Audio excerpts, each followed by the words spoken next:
Thank you, Ben, and good afternoon, everyone. And it's an absolute pleasure to be here again at a Farmer Riders function to wind out the end of the year, but also to celebrate our Farmer of the Year program, which is aptly supported by the Department of Prime Industries, New South Wales Farmers, and also the Land. Maybe acknowledge a few people that haven't already been acknowledged. Can I start with Derek Scowen and also Matt Brand from New South Wales Farmers, and I see a number of the team here today. Obviously, Scott Hansen, and I see a number of DPI staff around the room, including Brett Fifield, Deputy Director General, and also Dr. Jeff Allen, Tim Demesta and Tim Ferraro and team here from Local Land Services. Also the judges of the Farmer of the Year contest. I mentioned Brett Fifield from the Department of Prime Industries, Derek Scowen, Sally White from Fairfax Media, and also Tony Williams from Safe Work New South Wales. It's also good to see Ed Fagan. It seems that any time there's a function now with food and grog, Ed pops up. The 2015 Farmer of the Year. I don't know if there's a time limit on these invites, but I'm sure we'll see him next year. Can I also, we have had Nick, Jock, Peter, and also Casey that have been acknowledged, and we'll hear a little bit more about their stories as we go through the day. But can I also acknowledge their partners that are here today as well?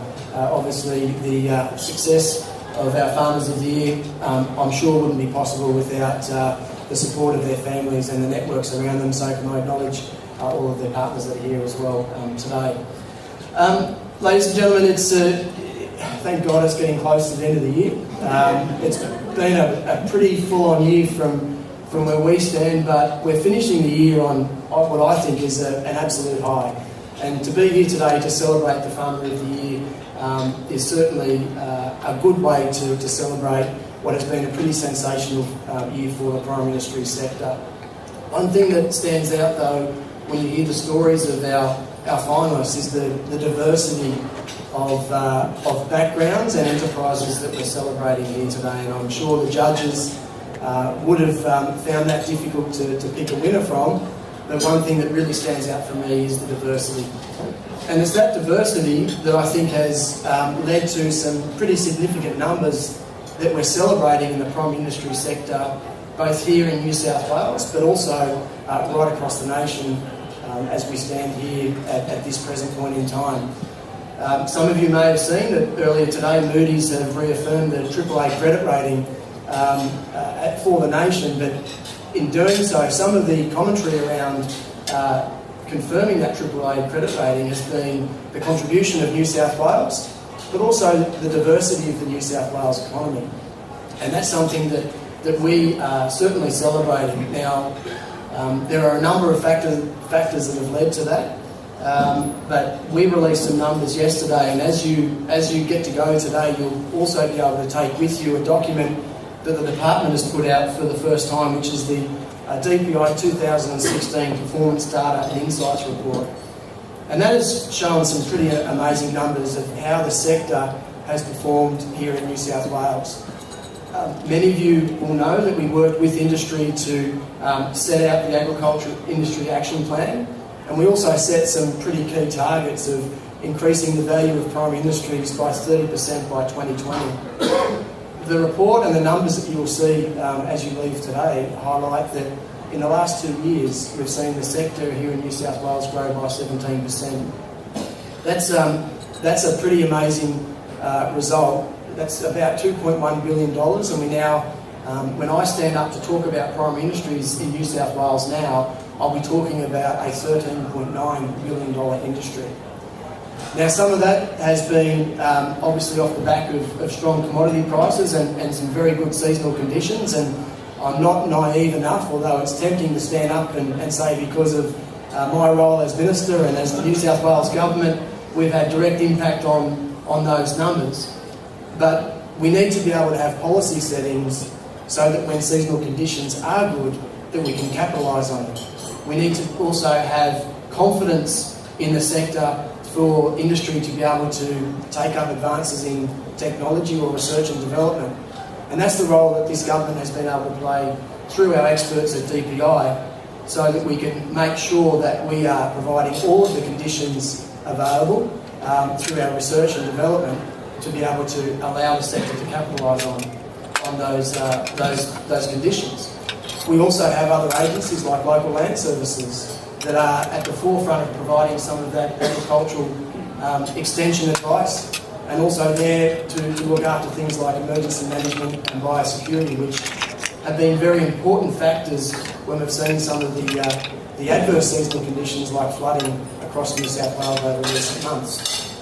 So as a government, we're making sure that we continue to work with industry to be able to provide confidence and be able to lead the way in things like research and development. And what you'll see early next year, hopefully, is some key announcements around what we have in store for the future of the sector, particularly in that research and development space. So certainly that's going to be a focus of where we move to in 2017. One thing we need to make sure that we continue to do, though, is do things like research and development and advances in technology that are linked in with what industry wants. It's not just a case of research for research's sake. It's tapping in and making sure that we're value adding to the private sector and the enterprises that we see right across New South Wales.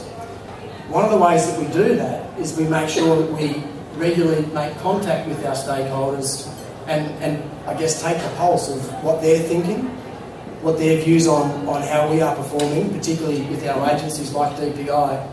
And one thing that we've been able to again report is a significant increase on how we're perceived by our stakeholders.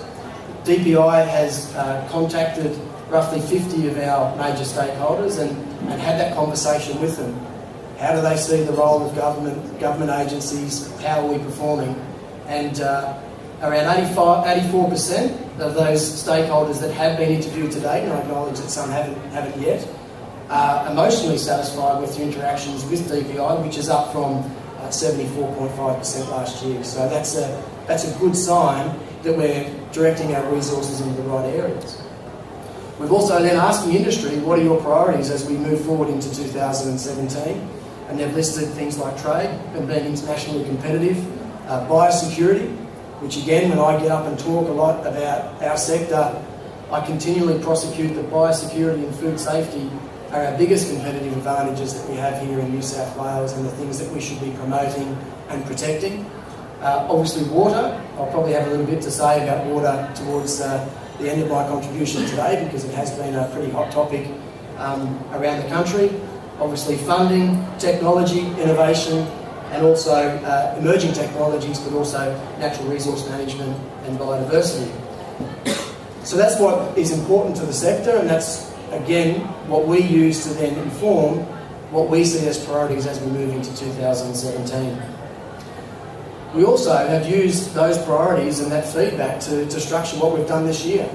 And I'm going to take a very quick opportunity to round out some of the things that we've been able to achieve in 2016, because when we look at what we've been able to do in primary industries, it has been a busy year. Personally, made 52 visits to different parts of the state. We keep track of that in my office. We put a sticker on wherever we go so that we make sure that we're going to areas that we haven't been before and seeing things that we haven't seen before. Probably too many of those trips have involved talking about sharks and standing on the beach. It was certainly something that when I was made Minister for Prime Ministries, I didn't think that my boots would be full of sand as much as they have been. But nevertheless, I acknowledge Dr. Allen and his team for the work that they've done in a difficult space. So we've been from Broken Hill to Bermagui, Nyngan to Tumut, Orange to Tamworth, and Armidale and beyond. And hopefully next year we'll be able to add other centres to that list as we move around the state. We've been able to get a number of significant reforms landed in 2016, and I think probably the headline of that has been the changes to the biodiversity laws that we got through the Parliament in the last few days of this year's sitting. That is something that's been talked about for decades. It's something that was difficult, it was emotionally charged, it was something that people had talked a big game about before and unfortunately weren't able to deliver. But that's something that I'm confident, as we go through the implementation stage next year, will show a real difference to productivity, particularly in our regional communities, and include our primary producers as part of the solution, rather than just being perceived and I think incorrectly labelled as part of the problem. It's a new way of looking at this issue. It's something that is probably in the middle of the range of when you had views on what we should do this. I think it was a well-balanced approach that hopefully will stand the test of time and hopefully stand the test of future governments. In the dying weeks of the Parliament this year, we also made some reforms to the way that Crown land is managed in New South Wales, and that will free up and provide some greater flexibility to our producers, particularly in the western lease area of New South Wales, to be able to look at issues like freeholding country, which is something, again, that has been quite passionate for some people across the state.